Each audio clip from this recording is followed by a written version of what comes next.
और ये है Shrimad Bhagavatam 12th canto 13 chapter 21, 22, 23।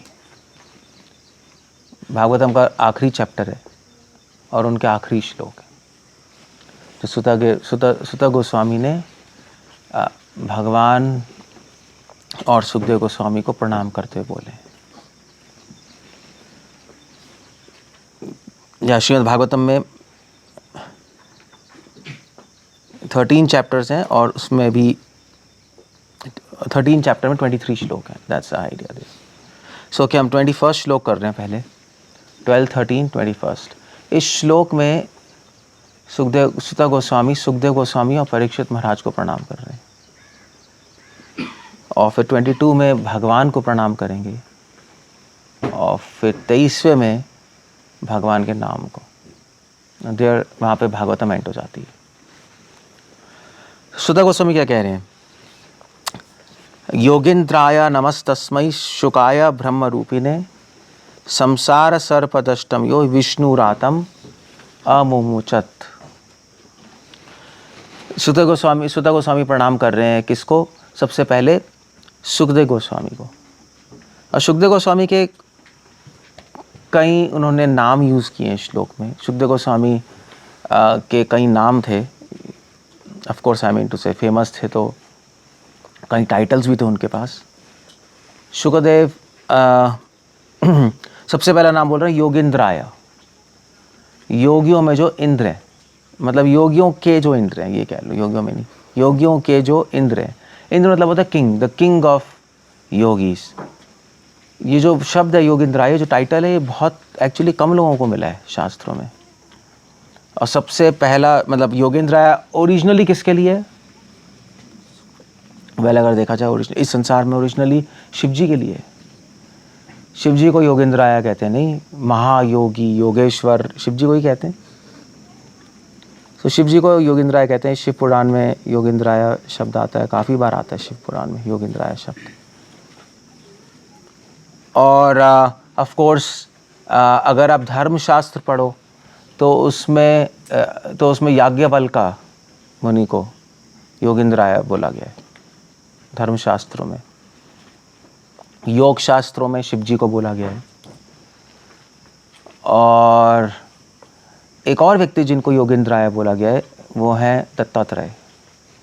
Dattatreya उनको भी योगेंद्राय बोला गया है। ऑफ कोर्स और सुखदेव गोस्वामी को भी योगेंद्राय बोला गया। सुखदेव गोस्वामी भी एक्चुअली जीवा गोस्वामी लिख रहे हैं कि योगेंद्राय का मतलब है जिनको कर्म योग, ध्यान योग, भक्ति योग, ज्ञान योग सबकी नॉलेज है, इसलिए वो किंग ऑफ ऑल योगीज हैं। सो योगेंद्राय नमस्तस्मै। इंद्र, ये जो इंद्र शब्द है ये एक्चुअली ओरिजिनल नाम तो विष्णु का ही है योगेंद्राय, अगर देखा जाए, क्योंकि इंद्र का मतलब होता है किंग, इंद्र का मतलब होता है लीडर भी, लीडर और किंग। और योगी मतलब डिवोटीज, जो डिवोटीज के लीडर हैं उनको बोलते हैं योगेंद्राय। इसलिए विष्णु का भी नाम है कि योगेंद्राय। आई थिंक विष्णु सहस्त्र नाम में आ रहा है, नहीं आ रहा है, मैं जस्ट फॉरगॉट, मोस्ट प्रॉब्ली आ गया होगा। सो विष्णु या कृष्ण का नाम भी योगेंद्राय है। तो वो कह रहे हैं योगेंद्राय नमस्तस्मै, मैं सुखदेव गोस्वामी को प्रणाम करता हूँ जो योगेंद्राय है। शुकाय ब्रह्म रूपिणे। सुखदेव गोस्वामी का एक और नाम है ब्रह्मरात, सुना है?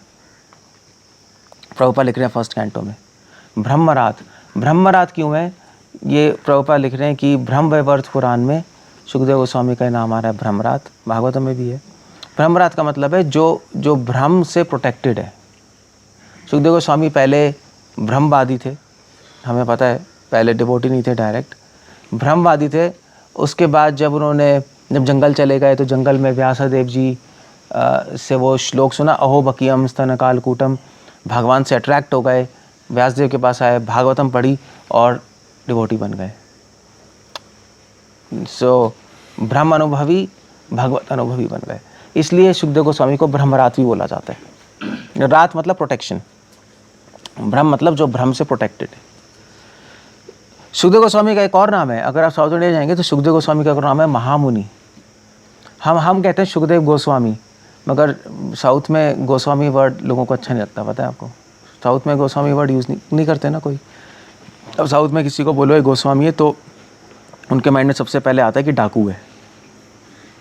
वो अजीब सा वर्ड है ना गोस्वामी, वहाँ चलता नहीं। महामुनि, शुक महामुनि बोला जाता है। शास्त्रों में कुछ ही लोगों को महामुनि बोला गया है, भागवतम में भी लिखा है व्यासदेव, व्यास महामुनि। उसके बाद वाल्मीकि जी को भी महामुनि बोला गया बालकांड में। और कौन किसको बोला है महामुनि? सुखदेव गोस्वामी को तो बोला ही है महामुनि। नारद को भी महामुनि बोला गया है। श्रील प्रभुपाद लिख रहे हैं महामुनि का मतलब क्या है? दो मतलब है महामुनि की। एक मतलब है महामुनि का कि महामुनि वो है, मुनि वो होता है जो कि सारे सब्जेक्ट्स पे चर्चा करता है। ऑल सब्जेक्ट, मतलब वो आयुर्वेद भी करेगा, जैसे कहते हैं कश्यप मुनि। तो कश्यप मुनि ने पीडियाट्रिक्स पे किताब लिखी है, कश्यप संहिता। सो वो और सब्जेक्ट से भी चर्चा करता है, मगर महामुनि केवल भगवान के सब्जेक्ट्स पे चर्चा करते हैं। व्यास महामुनि, व्यासदेव ने फोकस केवल भगवान पे किया। अगर और सब्जेक्ट्स की चर्चा भी की है तो उसको भगवान से कनेक्ट किया है उन्होंने, भगवान पिक्चर में लाए हैं वो। मगर व्यासदेव ने भागवतम की रचना की जिसमें केवल भगवत विषय के बारे में बात हुई है और कोई विषय के बारे में बात नहीं, इसलिए व्यासदेव को हमने क्या बोला है? महामुनि। क्या है वो? एक श्लोक भी आता है ना, श्लोक भी आता है आपका, महामुनि कृते कैसे है वो? किंबा परे ऋषि, नहीं, महामुनि कृते कैसे? निर्मत सरोवर नाम सताम। तो कहाँ है फिर महामुनि? श्रीमद् भागवत है महामुनि कृते किंबा परे ईश्वर है। महामुनि व्यासदेव का नाम आ रहा है स्पेशली क्योंकि भागवतम लिखी है। व्यासदेव ने और भी चर्चाएं की हैं, बट भागवतम, नारद मुनि को महामुनि कहते हैं क्योंकि वो हमेशा भगवान के गुणगान गाते रहते हैं। मेन उनका टॉपिक वही है। ऑल्दो नारद मुनि ने और भी टॉपिक्स पे चर्चा की। नारद मुनि ने एक नारद संहिता लिखी है जिसमें उन्होंने इकोनॉमिक्स की बात की है, money, black money, white money, brown money, बहुत सारी चीज़ें, डेप्ट्स, ये सब बात की है। नारद मुनि थोड़े वाइड रेंज है उनकी नॉलेज, बट बेसिकली उनका मेन मोटो है भगवान की चर्चा, इसलिए उनको महामुनि कहा था। सुखदेव गोस्वामी को महामुनि कहा था। सो प्रभुपाद लिख रहे हैं कि महामुनि वो है जो केवल भगवान के टॉपिक्स डिस्कस करता है, वो महामुनि है। या उस मुनि ने ऐसी बुक की रचना की है जिसमें केवल भगवान के टॉपिक्स की डिस्कशन की है। व्यासदेव ने की है, सुखदेव गोस्वामी ने, नारद जी ने। महामुनि का एक और मतलब है, महामुनि का मतलब है, मुनि मतलब चिंतन करना, मनन, थॉट। श्रील प्रभुपाद कह रहे हैं जब भगवान के विषय में जो मनन करता है, मनन मतलब फिलॉसफी बनाता है, फिलॉसफी देता है भगवान के विषय में, उसको महामुनि कहा जाता है। नारद मुनि ने फिलॉसफी दी थी सनातन सनत कुमार को, 4 कुमारों को। मार्ग संप्रदाय फिलॉसफी, मार्ग संप्रदाय की फिलॉसफी क्या है? दिमाग से क्यों निकल रहा है? डैम, क्या फिलॉसफी है? द्वैत अद्वैत या भेद अभेद, नंबाचार्य की। नारद मुनि ने वो फिलॉसफी दी। Narad Muni philosophizes, he can think about God. Vyasadev ji को महामुनि कहते हैं क्योंकि उन्होंने वेदांत सूत्र की रचना की। वेदांत सूत्र, उन्होंने भगवान के विषय में एक फिलोसफिकल ट्रीटीज लिखी जिसमें उन्होंने न्याय वैश्य का और सारे सिद्धांतों को काट दिया। सो मुनि मतलब जो सोचे भगवान के बारे में। इसको जो भगवान की फिलॉसफी एक्चुअली भगवान के बारे में जब हम भगवान को प्राप्त करना चाहते हैं तो 2-3 चीज़ें होती हैं। एक होता है धर्म। धर्म होता है कि हम कुछ प्रैक्टिस कर रहे हैं अपनी लाइफ में, प्रैक्टिस होती है धर्म। रिलीजन, हम कुछ प्रैक्टिस कर रहे हैं भगवान को प्राप्त करने के लिए, कुछ क्रियाएं कर रहे हैं, डू एंड डोंट्स, हो गया धर्म। दूसरी चीज़ होती है योग। योग में हम लोग योग में हम लोग शरीर के अंदर प्राणों को कंट्रोल करने की कोशिश कर रहे हैं भगवान को प्राप्त करने के लिए, वो इंटरनल सेल्फ कंट्रोल है। और तीसरी चीज़ होती है फिलॉसफी। फिलॉसफी मतलब हम ज्ञान से भगवान को समझना चाहते हैं, नॉलेज से। वैसे तो भगवान नॉलेज से नहीं समझे जा सकते। क्या वो श्लोक है? तर्क और प्रतिष्ठानाथ, वो भी है। तर्क और प्रतिष्ठानाथ, तर्क से भगवान को नहीं समझ सकते। तो आप कहोगे भाई फिलॉसफी का रोल क्या है? फिलॉसफी तो हम तर्क ही लगा रहे हैं, मनन नहीं कर रहे हैं, मगर तर्क से ज़्यादा है। फिलॉसफी को, ये भगवान को समझने के लिए हम सिद्धांत यूज़ करते हैं, मनन करते हैं, और उस चीज़ को इंग्लिश में कहते हैं थियोलॉजी। थियोलॉजी होता है, एक रिलीजन होता है, एक थियोलॉजी होता है, और एक होता है ऑर्थोप्रैक्सी। थियोलॉजी होता है जब हम सोच रहे हैं कि भगवान अनंत कैसे है। Okay, let's think about it. ये थियोलॉजी है, ये मनन, मुनि। भगवान अनंत क्यों है? Okay, good. भगवान इतने दया के सागर क्यों है? ये हो गया मननम, मुनि हो गया। योगी क्या हो गया? योगी नहीं सोचेगा भगवान दया के सागर क्यों है, भगवान अनंत क्यों है। कहेगा भगवान है, मैं उनसे कांटेक्ट करता हूँ अपने आप को शुद्ध करके। और जो धार्मिक व्यक्ति है वो इसमें इंटरेस्टेड नहीं है कि वो अपने प्राण कंट्रोल करे या शुद्ध करे। धार्मिक व्यक्ति कहेगा ठीक है, भगवान जो अनंत हैं, जो कृपा के सागर हैं, उन्होंने मुझे वो जो चाहते हैं मैं करूँ इस संसार में, वो मैं प्रैक्टिस करूँगा, उनके रूल्स रेगुलेशंस फॉलो करूँगा। डिफरेंस है तीनों में। और इस तरह से अलग अलग तरीके से वो भगवान को अप्रोच करते हैं। महामुनि होता है जो ज्ञान के रास्ते से भगवान को समझना चाहता है। मगर इसमें बहुत बड़ा क्वेश्चन आता है कि भगवान को ज्ञान से तो समझ नहीं सकते, ये तो सारे शास्त्र कह रहे हैं। तो पहले ही प्रोजेक्ट फेल हो गया। इसलिए मुनियों को योगी लोग लाइक नहीं करते। अगर टेक्निकली देखा जाए, योगी लोग कहते हैं यार तुम क्या प्रोजेक्ट है तुम्हारा, तुम समझना चाहते हो अनंत क्यों है, ये तो पहले ही बकवास प्रोजेक्ट है, इसको एक्सेप्ट करो।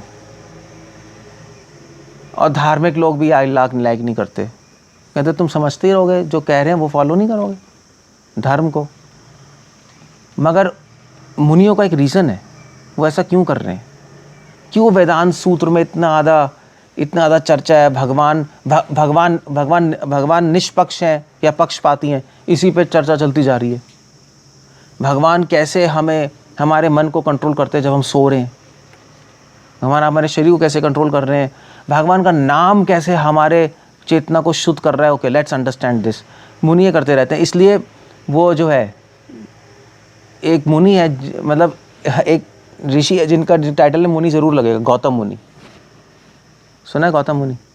गौतम मुनि ने क्या दिया था? न्याय फिलॉसफी दी है। सो न्याय मतलब था लॉजिक। गौतम मुनि का इसलिए एक और नाम पड़ गया था अक्षपाद। पूरे तो गौतम मुनि की पुत्री थी। तो गौतम मुनि की पुत्री जब भी आती थी रूम में, वो अपनी हट में रहते थे और हमेशा वो ऐसे करके बैठे रहते थे। सोच रहे क्या करेंगे, ऐसे बैठे रहते थे। तो अपने पैर को देख रहे ना, अक्षपाद, उनका नाम अक्षपाद पड़ गया। बस थिंकिंग लॉजिक की रचना कर रहे थे वो। लॉजिक उन्होंने दिया है, साइंस ऑफ लॉजिक उन्होंने दी है। सो ये होता है मुनि। सो क्वेश्चन उठता है यार कि ठीक है, आप यूसी योगी धार्मिक लोग कहते हैं समझ क्या रहे हो, प्रोजेक्ट फेलियर है। इसी प्रकार डिवोटीज भी कहते हैं हमें, है नहीं, क्या ज़्यादा तुम ज्ञानी और मुनि बन रहे हो, इतना कुछ अंडरस्टैंड क्या कर रहे हो, सिंपली चैंट करो और भगवान की कृपा आएगी। ये योगी लोग हैं, योगियों की अंडरस्टैंडिंग है। बट एक्चुअली श्रील प्रभुपाद के मूवमेंट में हम लोग मुनि भी हैं, हम लोग योगी भी हैं, we are all at one same time. So तो क्या आंसर है, क्या कहोगे आंसर इसका? अगर भगवान को समझ ही नहीं सकते तो समझने की कोशिश क्यों कर रहे हैं हम? मुनि क्यों बन रहे हैं हम योगी बन जाएं, सीधा भगवान से कांटेक्ट करें, भक्ति योगी बन जाएं, चैंटिंग करके और ये करके। ये सब क्या लगा रखा है, इतना ज़्यादा कॉम्प्लेक्स डिस्कशंस क्यों कर रहे हैं हम ये सब? आप नहीं समझ सकते तो क्लियर है, अचिंत्य खलुए भावा। तो ये प्रोजेक्ट क्यों है? क्या कहते? शास्त्रों का प्रमाण ही नंताम सर के नहीं हो जाए, तर्क से नहीं समझ सकते आप, बुद्धि से नहीं समझ सकते, अधोक्ष जो बुद्धि से जो परे हैं। क्या आंसर है फिर, क्यों कर रहे हैं सब?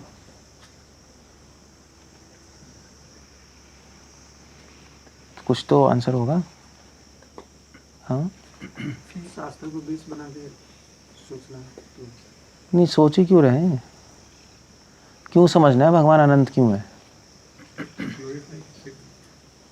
भगवान अनंत है, कर दे। अब भगवान अनंत है, अब इसमें तो पता नहीं क्या क्या फिलॉसफी आएगी। ये जानने के लिए भी तो आपको पता होना चाहिए ना। आपको कैसे हमें पता कैसे लगा कि वो अनंत है? मेरा क्वेश्चन है कि मननम कर ही क्यों रहे हैं, जरूरत क्या है? आपको बता देंगे भगवान अनंत हैं, कृपा के सागर हैं, जैसे नॉर्मल डिवोटीज होते हैं कि भगवान अंतर्यामी है, अनंत हैं, कृपा के सागर हैं, ठीक है, उन पर ध्यान लगाओ, उनको लाइक करो, चैंटिंग करो, हो गया काम।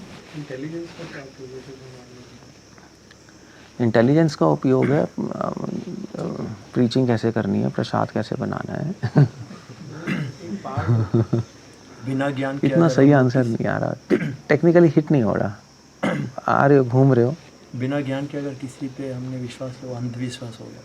नहीं, the idea is you see, ज्ञान अलग है, मुनि अलग है।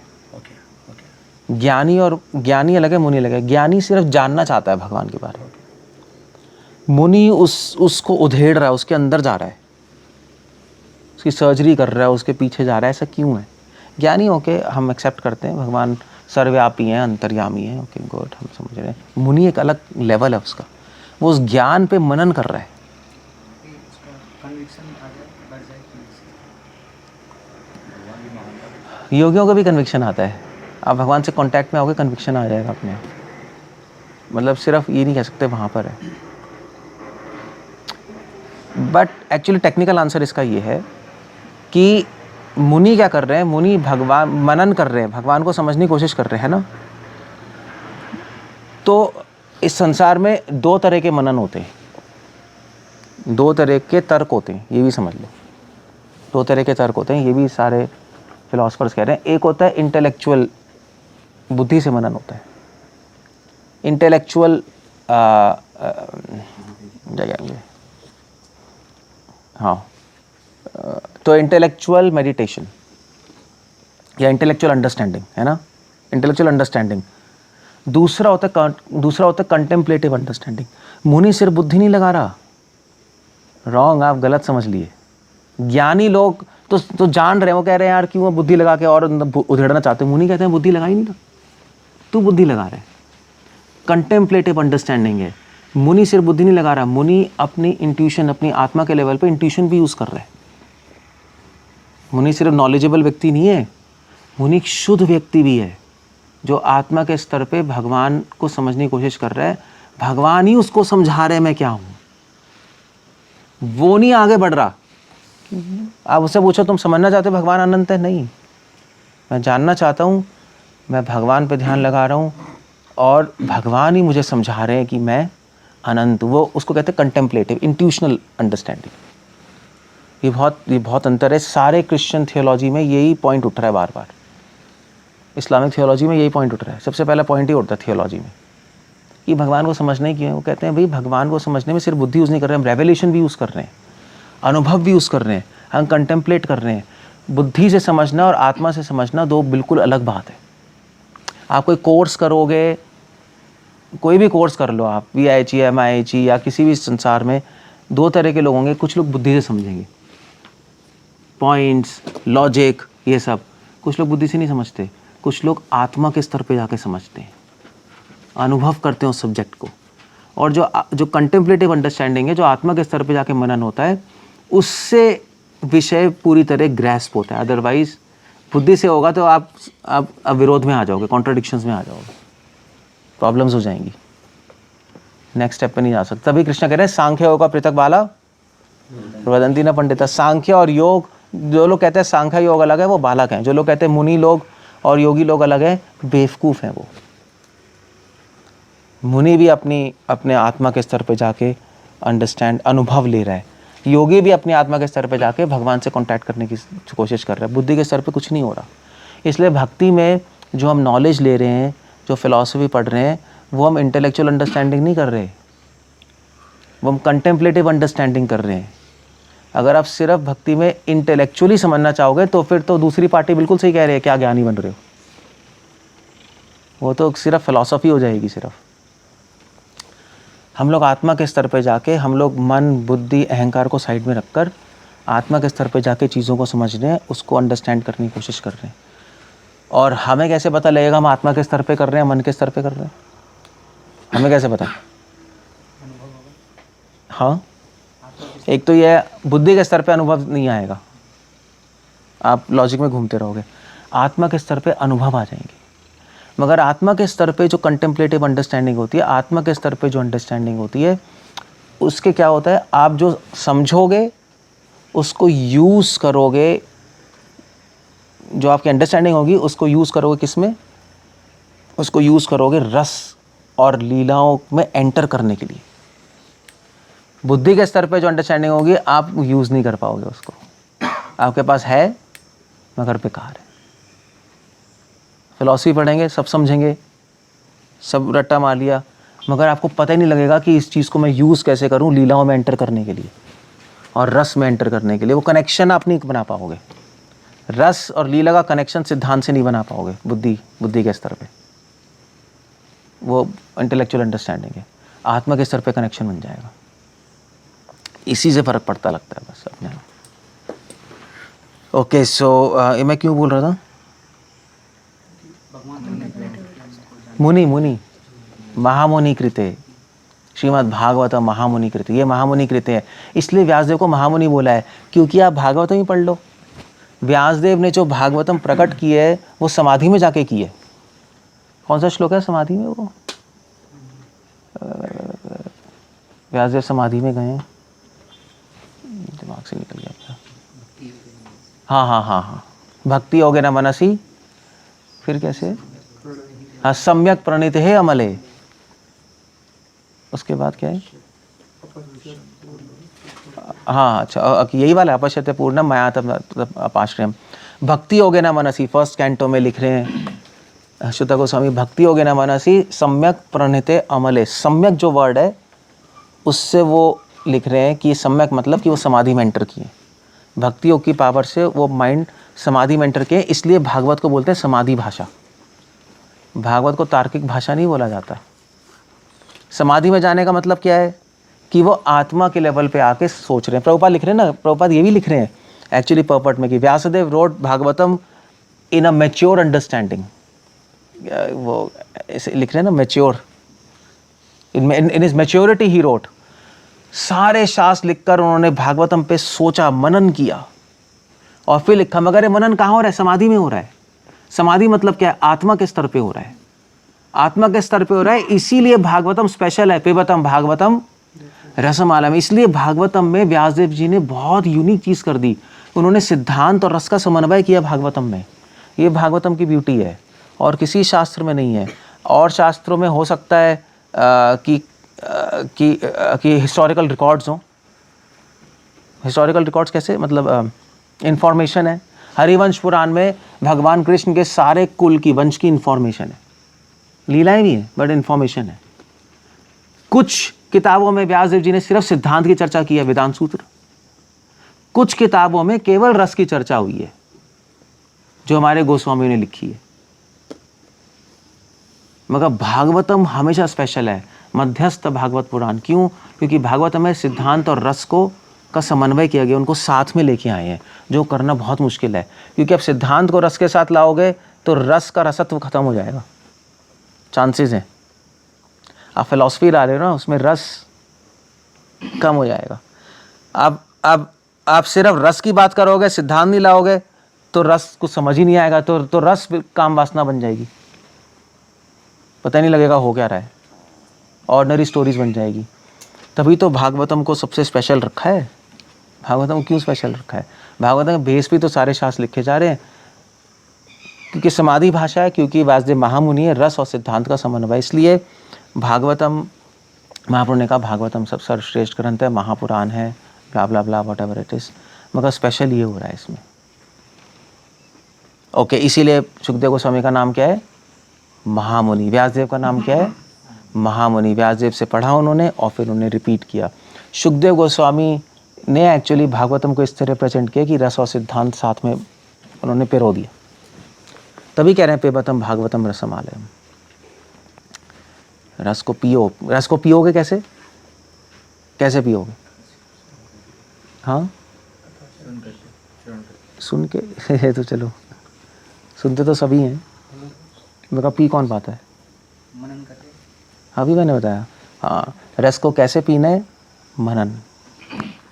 महामुनि करते। रस को कैसे पीना है? जैसे आप जूस को पीते हो ना पाइप लगा के, ऐसे रस को पीने के लिए पाइप लगानी। पाइप क्या है? पाइप सिद्धांत है, उसके बिना पी नहीं पाओगे। दोनों चाहिए, आप नहीं पी सकते। तभी कह रहे हैं पिबताम भागवतम रसमालय महामुनि कृते।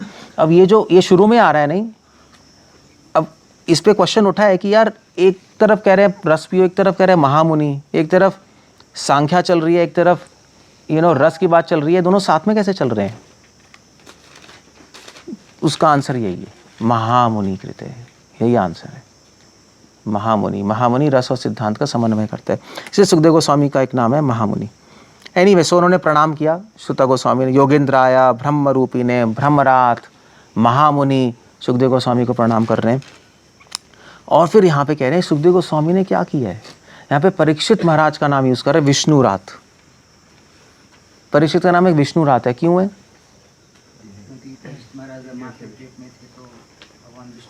हाँ, रात मतलब होता है प्रोटेक्शन, प्रोटेक्ट करना, रात। और विष्णु रात मतलब जो विष्णु से सुरक्षित रक्षित हुए थे माँ के गर्भ में। माँ के गर्भ में नहीं, पूरे जीवन परीक्षित महाराज विष्णु की प्रोटेक्शन में। तो उन्होंने कहा विष्णु रात अमुमोचत, सुखदेव गोस्वामी ने परीक्षित महाराज को बचा लिया। किससे बचाया? संसार सर्प दष्टम यू, संसार के सांप से बचाया।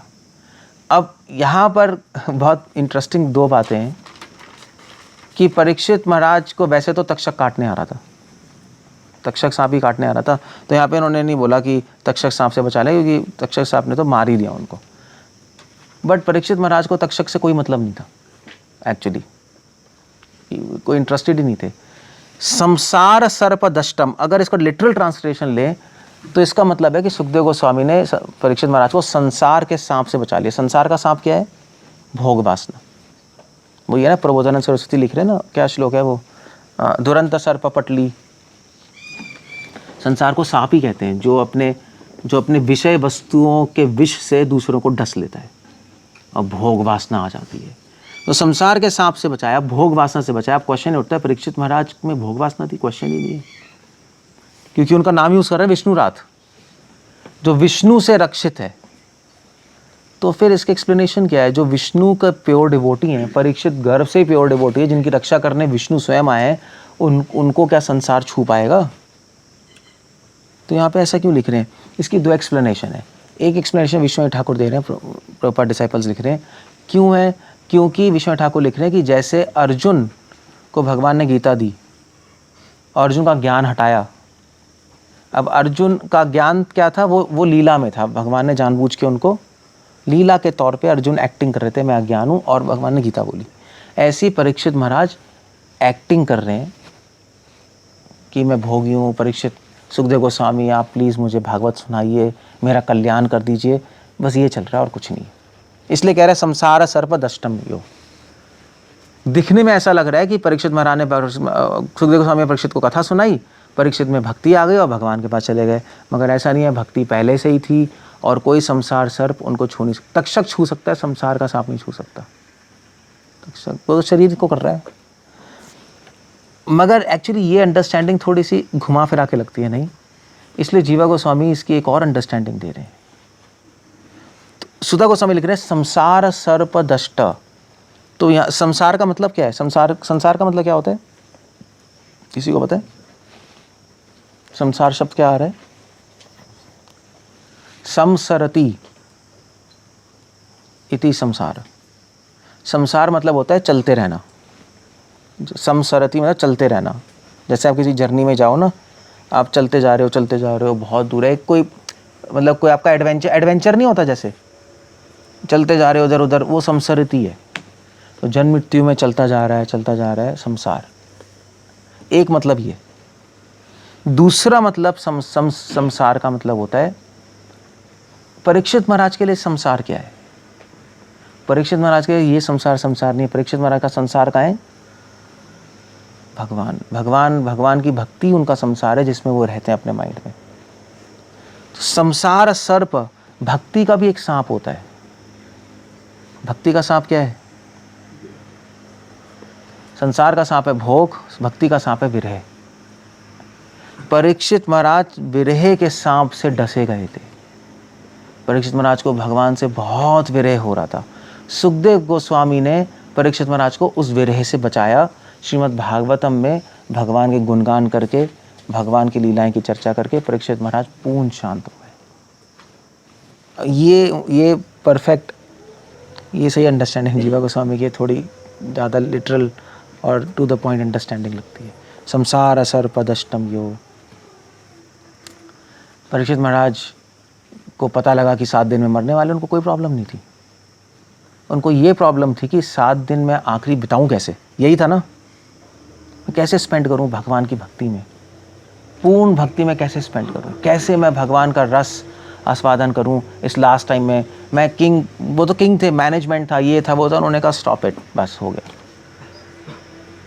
मैं भगवान को कैसे प्राप्त करूं जिन भगवान से मुझे विरह हो रहा है, बचपन से विरह हो रहा है, बचपन में देखा था बस गर्भ में, उनको विरह हो रहा है भगवान से।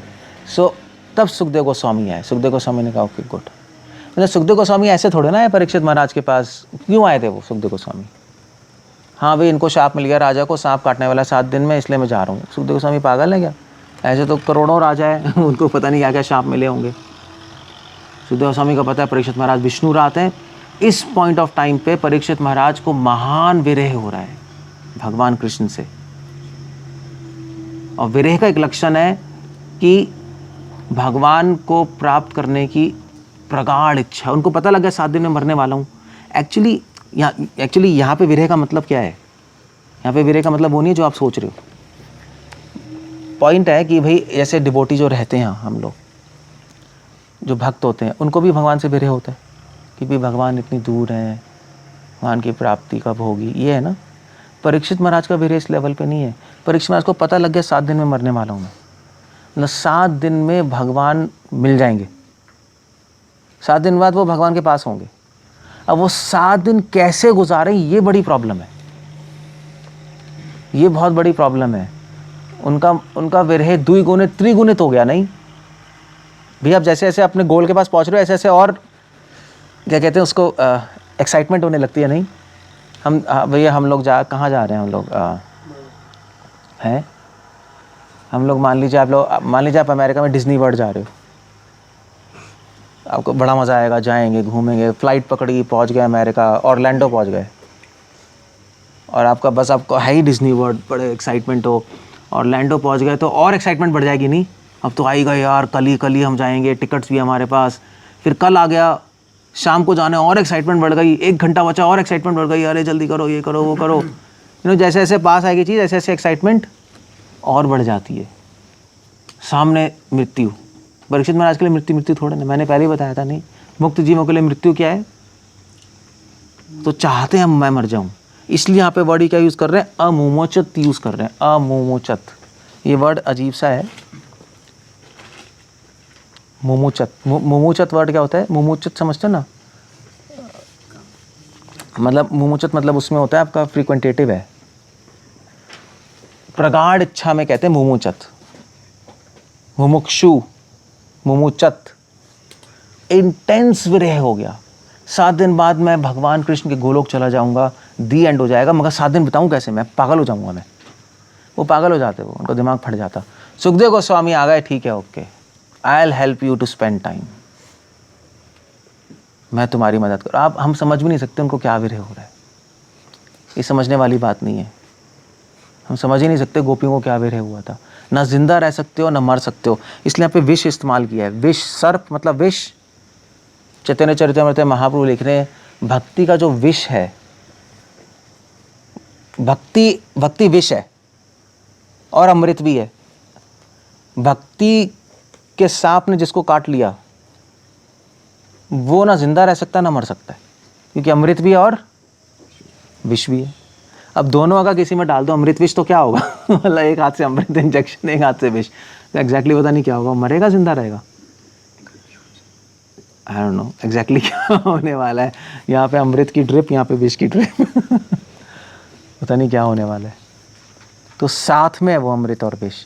इसलिए महाप्रभु सॉन्ग में लिख रहे हैं अंत्य लीला में कि एग्जैक्टली ना जिंदा रह सकते हो ना मर सकते हो। वो ऐसी पोजीशन हो जाएगी कि एक और एग्जांपल दें कृष्ण कविराज गोस्वामी, भक्ति की डिवोटी में जो भक्त होता है उसकी ऐसी पोजीशन होती है कि आपका मुंह जल रहा है बहुत प्यास से और बहुत मिर्च और बहुत ही प्यास लग रही है, तो आपने एक बर्फ़ ली, बर्फ़ का गोला मुंह में डाल दिया, राहत मिलेगी?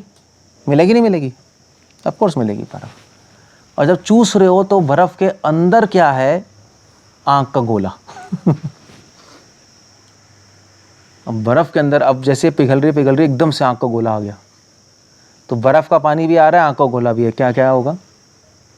ना आप थूक सकते हो क्योंकि मुंह जल रहा है पागलों की तरह, मिर्च से बर्फ़ चाहिए, और ना निगल सकते क्योंकि आँख का गोला है। ये एग्जैक्टली एग्जाम्पल है। परीक्षित महाराज की क्या पोजीशन है हम नहीं समझ सकते। तो परीक्षित महाराज को सांत्वना देने, परीक्षित महाराज की सर्विस करने आए सुखदेव गोस्वामी। सुखदेव गोस्वामी पागल थोड़े ना, मैं इंस्ट्रक्ट करने आया उनको, वो तो एक्सटर्नली चल रहा है।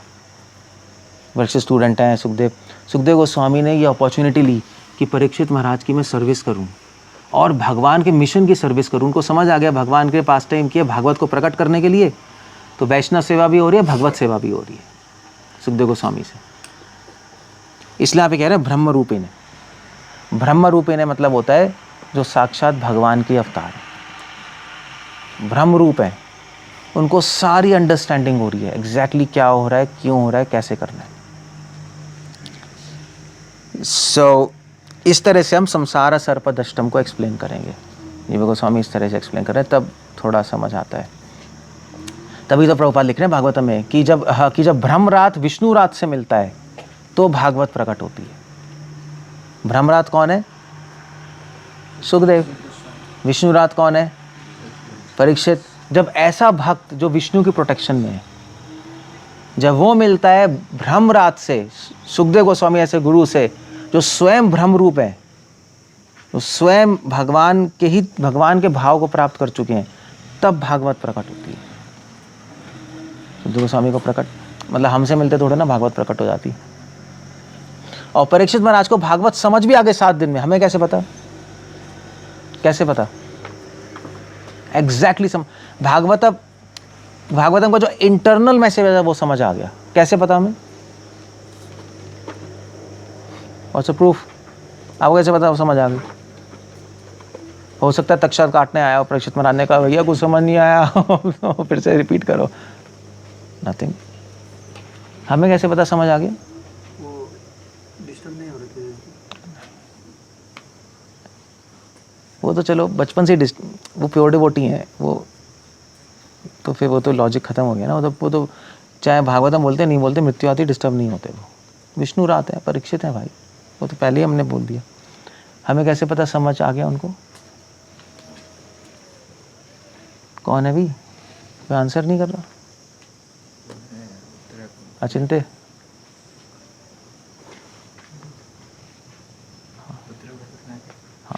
बृहद भागवत अमृत, वो एविडेंस है कि परीक्षित महाराज को समझ आ गया था। तक्षक जब काटने आ रहा था उससे पहले उनकी माँ आ गई उत्तरा, और फीमेल अलाउड नहीं थी उस सभा में। जब सुखदेव गोस्वामी बोल रहे हैं तो उत्तरा ने कहा परीक्षित आप मुझे सुनाओ, मैं तुम्हारी माँ हूँ, जो तुमने सुना है। तो परीक्षित ने कहा ठीक है, मैं पूरा तो नहीं सुना सकता, मगर उसका एसेंस सुना देता हूँ। तो उन्होंने बृहद भागवत अमृत बोली। बृहद भागवत अमृत क्या है? बृहद भागवत अमृत क्या है? बृहद भागवत किताब पता है ना किसी को क्या है? एग्जैक्टली कहाँ से आई है? और उन्होंने खुद बनाई है। सनातन गोस्वामी ने क्या किया है? हरिवंश पुराण का खिल भाग है। हरिवंश पुराण का ऐसा भाग जो कि खो गया था, मतलब खो गया नहीं, खिल भाग को कहते हैं अपेंडिक्स। अपेंडिक्स समझते हो? अपेंडिक्स है महाभारत और हरिवंश पुराण का अपेंडिक्स बोलते हैं। महाभारत का खिल भाग है हरिवंश पुराण का खिल भाग है बृहद भागवत अमृत। जो सनातन गोस्वामी ने रिवील की है यहाँ पर। उन्होंने खुद बनाई नहीं है, ऐसा नहीं बैठ के बनाई है एज अ पोएट। ये शास्त्र है ये जो उन्होंने रिवील किया है। सो बृहद भागवत अमृत प्रमाण है कि उनको समझ आ गया।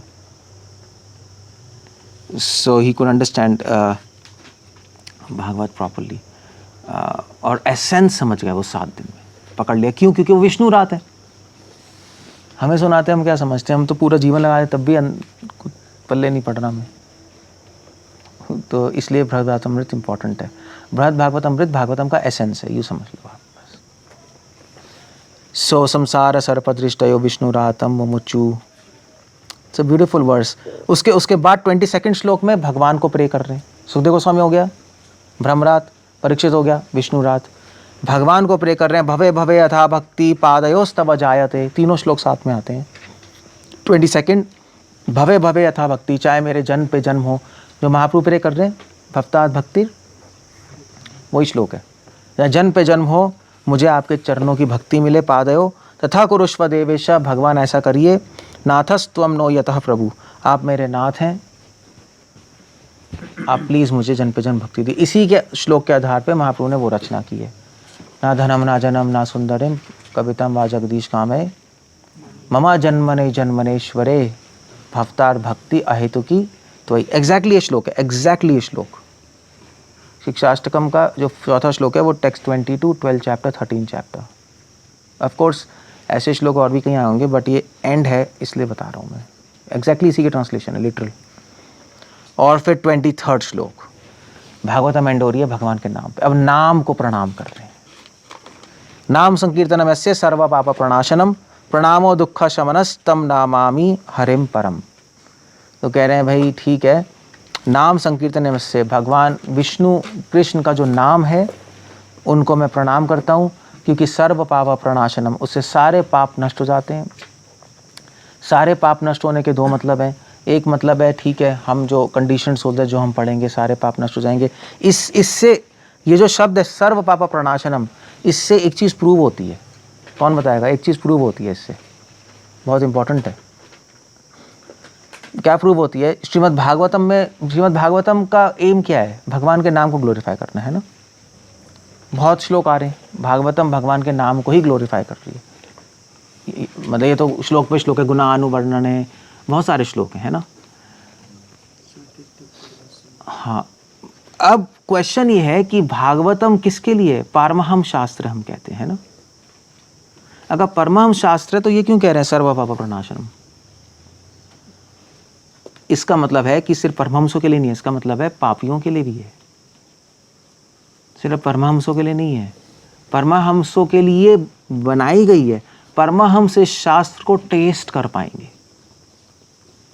हम जैसे लोग इस शास्त्र को पढ़ के शुद्ध हो पाएंगे, शायद टेस्ट ना कर पाए अभी। इसीलिए भागवतम को परमहंस शास्त्र बोला है। क्योंकि मैं इसलिए बता रहा हूँ कि कई स्कॉलर्स बोलते हैं कि भागवतम आपके लिए नहीं है। आप पढ़ लो शुरू के श्लोक, परमहंस शास्त्र है, हमारे लिए है ही नहीं। हमारे लिए तो पहले बेसिक चीज़ें हैं। हमारे लिए पहले गीता है और पुराण है, ये है। भागवतम तो बहुत हाई किताब है, बट नहीं, सुखदेव गोस्वामी एंड यहीं पे कर रहे हैं, सर्व पाप प्रणाशनम, सारे पाप नष्ट हो जाएंगे आपके। भागवतम में चलो ये थीम बार बार आ ही रही है, ऐसी बात तो कुछ नहीं है। विद्यते ते ग्रंथि छिद्यन्ते सर्व संशय आ ही रहा है, बट यहाँ पे एग्जैक्टली क्लियर है। सो भागवतम सबके लिए है, कंडीशन सोल्स के लिए, शुद्ध होने के लिए, परमहंसों के लिए, रस आस्वादन के लिए। ये है दो चीज़ें बस। और अगर बद्ध जीव किसी परमहंस के संग में आ गए तो उसके संग के प्रभाव से वो भी रस आस्वादन कर सकता है। दैट्स ऑन अदर लेवल है। सर्व पाप प्रणाशनम प्रणाम दुख शमनस, नाम लेने से सारे दुख खत्म हो जाएंगे। कौन से दुख? संसार के दुख और विरह का दुख, सब नष्ट हो जाएगा। शमनस, शमनस मतलब शांत हो जाएंगे सारे दुख। तम नमामि हरिम परम, मैं ऐसे परम हरि और उनके नाम को प्रणाम करता हूँ। यहाँ पे एंड है। ये श्लोक प्रमाण है कि श्रीमद् भागवतम का सब्जेक्ट मैटर क्या है? भगवान का नाम।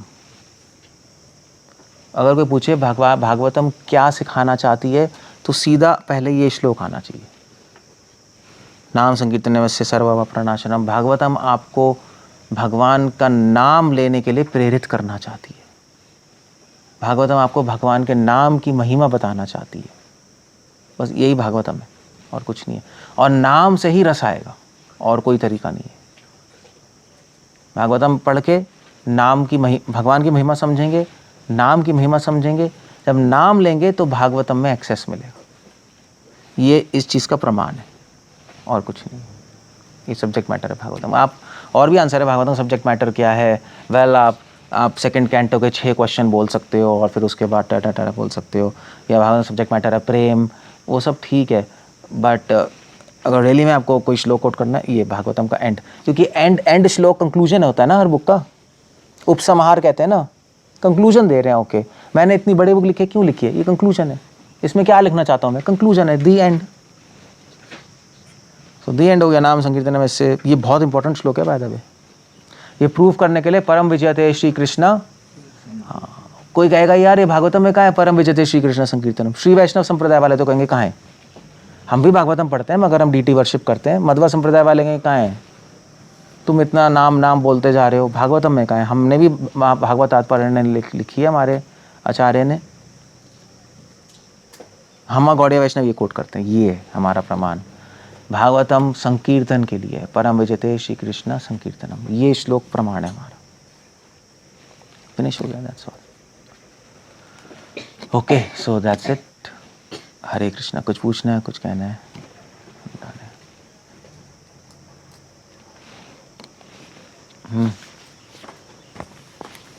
कोई प्रश्न, क्या कहते हैं, कोई गिला शिकवा कहते हैं कमेंट्स एंड सजेशन यही कहते हैं ना, कमेंट्स से कोई गिला शिकवा है या नहीं? गिला शिकवा कहते हैं, सुनते हिंदी में होते हैं गिला शिकवा, ऐसा बोलते हैं, कोई गिला शिकवा है, कोई कमेंट्स या सजेशन?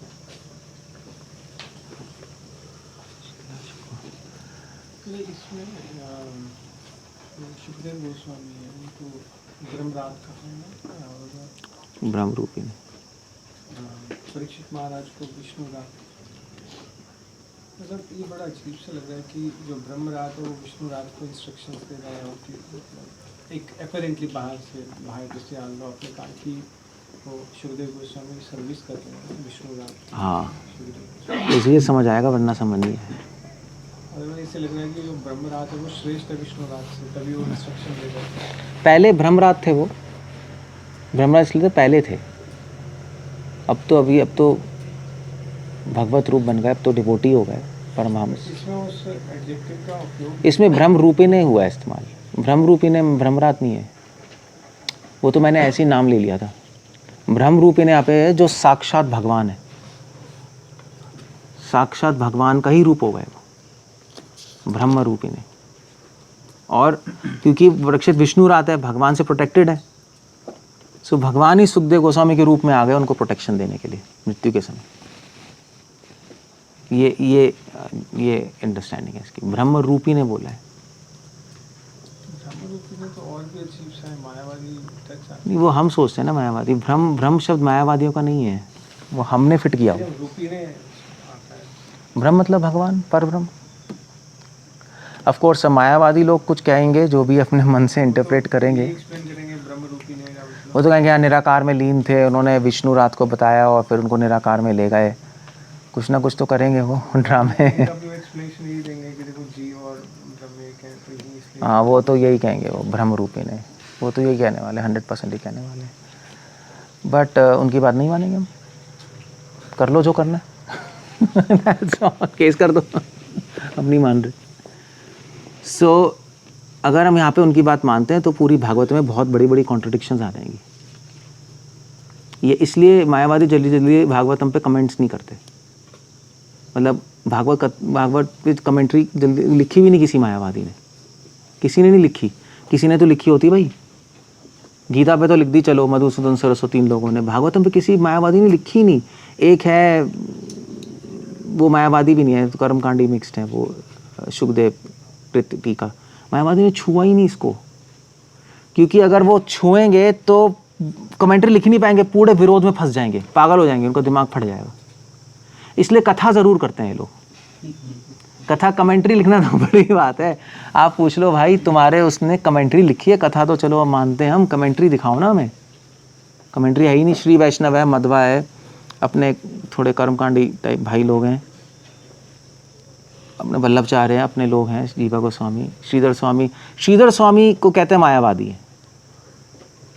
वो कहेंगे अरे लिखिए देखो श्रीधर स्वामी हमारे, बट अब श्रीधर स्वामी ने कमेंट्री तो चलो लिख दी, पहले तो डाउटफुल है श्रीधर स्वामी मायावादी थे नहीं थे, वो एक बहुत बड़ी कंट्रोवर्सी है। शंकर संप्रदाय को बिलोंग कर रहे हैं, बट एग्जैक्टली हम तो डिवोटी मानते हैं, but at the same time अगर उनकी कमेंट्री पढ़ेंगे तो बहुत ही डिवोशनल कमेंट्री है, मायावादी कमेंट्री तो है नहीं, शुद्ध अद्वैत है, अद्वैत तो है ही नहीं वहाँ। मायावाद कमेंट्री तो है नहीं अगर आप पढ़ के देखोगे। सो वहाँ पे भी श्रीधर स्वामी एक डाउटफुल है। उसके बाद भाई तुम्हारे किसी आचार्य ने लिखी है, शंकराचार्य के बाद बताओ जिन्होंने रियली में मायावाद लेके आए, जिन्हें किसी ने नहीं लिखी। शंकराचार्य ने तो खुद ने लिखी, उसके बाद किसी सॉलिड मायावादी ने लिखी है जो अपने आप को मायावाद घोषित करता है, किसी ने नहीं लिखी है। सो खत्म हो गया काम, वो लिख ही नहीं सकते, वो फंस जाएंगे उसमें, वो पटांग चीज़ें करेंगे तो। श्रीधर स्वामी की शुद्ध अद्वैत, अद्वैत शुद्ध अद्वैत, अद्वैत नहीं है। वही कॉन्टेम्पलेटिव आपने बोला कि अंडरस्टैंडिंग और इंटेलेक्चुअल में भी कॉन्टेम्पलेटिव इज नेक्स्ट लेवल है, हायर लेवल है। हाँ और प्रैक्टिकली हम कैसे समझेंगे इसको, हम हमारे डिवोशन में कॉन्टेम्पलेशन। एक्चुअली क्या है कि दो तरह की मनन है ना, एक इंटेलेक्चुअल मननम, एक कॉन्टेम्पलेटिव मननम। एक हम बुद्धि से करते हैं, एक हम आत्मा से करते हैं। सो हम कैसे समझे, जब हम किताब पढ़ें तो अगर हम केवल बुद्धि यूज़ करेंगे, क्योंकि ये पॉइंट है, ये पॉइंट है, इसका ये लिंक है, वो लिंक है, ये लिंक है, वो लिंक है, आप 100% कहीं नहीं पहुंचने वाले। वो जब हम पॉइंट पढ़ते हैं और जब हम उसको लिंक करते हैं तो अल्टीमेटली हम उसको गोल से लिंक करते हैं, हम रस से और भावनाओं से और भक्ति से लिंक करते हैं उन पॉइंट्स को। अगर वो लिंक नहीं कर रहे हैं हम माइंड में तो आप बुद्धि से अंडरस्टैंडिंग कर रहे हो। प्रैक्टिकल मतलब यही है। तो भी जैसे आई टेल एग्जांपल, जैसे हम पढ़ रहे हैं भगवान अहम सर्वस्य प्रभवो मत्ता सर्वम प्रपंचते, ओके, भगवान ने सब सृष्टि करता है और आपका संकलन करता है, मतलब चलाते हैं, है ना, ठीक है, ओके। इंटेलेक्चुअल अंडरस्टैंडिंग है कि भगवान सृष्टि करता है, कैसे हैं सृष्टि करता, पहले महतत्व आया, फिर ये आया, वो आया, जो भी है, बुद्धि आई, ये सब हम जान लेंगे। बट कंटेम्पलेटिव अंडरस्टैंडिंग बिल्कुल अलग है। हम पढ़ रहे हैं भगवान सृष्टि करता है और फिर हम पढ़ रहे हैं महतत्व आया, ये आया, वो आया, मगर फिर हम उस चीज़ को, भगवान सृष्टि करता है, मगर भगवान सृष्टि करता कर रहे हैं सृष्टि, तो क्या भगवान का ओरिजिनल काम यही है? भगवान का यही मेन काम है? नहीं, भगवान का मेन काम क्या है? अपने डिवोटीज से पास टाइम करना। सृष्टि क्यों कर रहे हैं? अपने भक्तों को आनंद देने के लिए। उसी हम सब कुछ रस से कनेक्ट कर रहे हैं, हम सब कुछ भक्ति से कनेक्ट कर रहे हैं, तब जाके उसका फायदा भक्ति में भी रस से। भगवान का सेकेंडरी काम है सृष्टि करता, मेन काम तो अपने स्पिरिचुअल वर्ल्ड में आनंद लेते हैं वो। ये तो कृपा का एक स्वरूप है इस संसार के लोगों के लिए। मगर उससे ज़्यादा भगवान सृष्टि करता है सिर्फ जीवात्माओं के लिए, मुक्ति के लिए नहीं कर रहे, अपने लिए ही कर रहे हैं, आनंद लेने के लिए। He wants to do something. Spiritual world perfect है, वहाँ पे तो अच्छी चीज़ें हो रही हैं, वो ऐसा भी संसार बनाना चाहते हैं जहाँ पे कुछ चीज़ें उल्टी फुल्टी भी हो, तब तो मज़ा आएगा। मज़ा कैसे आएगा? नहीं, भगवान को लड़ना है तो कहाँ, यहीं तो आएंगे, तभी तो आ गए। उल्टी फुल्टी चीज़ें हो रही हैं। सो जब तक हम रस से कनेक्ट नहीं करेंगे वो सब इंटेलेक्चुअल अंडरस्टैंडिंग हो जाएगी, बेकार हो जाएगा। तो इंट्यूशन का रोल क्या है तो इधर? अगर वो इंट्यूशन से ही आएगी, रस से कनेक्ट होगा, वरना नहीं हो सकता। जब तक हमारे में इंट्यूशन नहीं होगी, आप में क्वेश्चंस ही नहीं आएंगे, आप कनेक्ट नहीं कर पाओगे। वो उसी पॉइंट से फंसे रहेंगे हम। हमने तो लिंक कर दिया ना इधर उधर, वहाँ पे लिखा नहीं है ऐसा, ठीक है, मगर हमारे माइंड में थॉट्स आ रहे होंगे। यस, सो हमारे माइंड में थॉट आ रहे हैं भगवान ने सृष्टि की क्योंकि कृपा है, मगर कृपा के पीछे क्या है? प्रेम है जीवात्माओं से। तो इसी हम सब वहाँ ले जा रहे हैं। अब ये सारे इंट्यूटिव क्वेश्चंस हैं जो कि ऐसे बुद्धि से नहीं आएंगे, वहाँ पे ना लिखा है, ना आप कनेक्ट कर पाओगे। आप अगर हम दूसरों की बुक्स पढ़ लेंगे, हाँ भाई कुंजी पढ़ लेंगे, वहाँ पे भी नहीं होगा। ये तो डिवोटी के हार्ट में ही आते हैं, वो कंटेम्पलेटिव अंडरस्टैंडिंग। बस तो कनेक्शन होता जाएगा, होता जाएगा।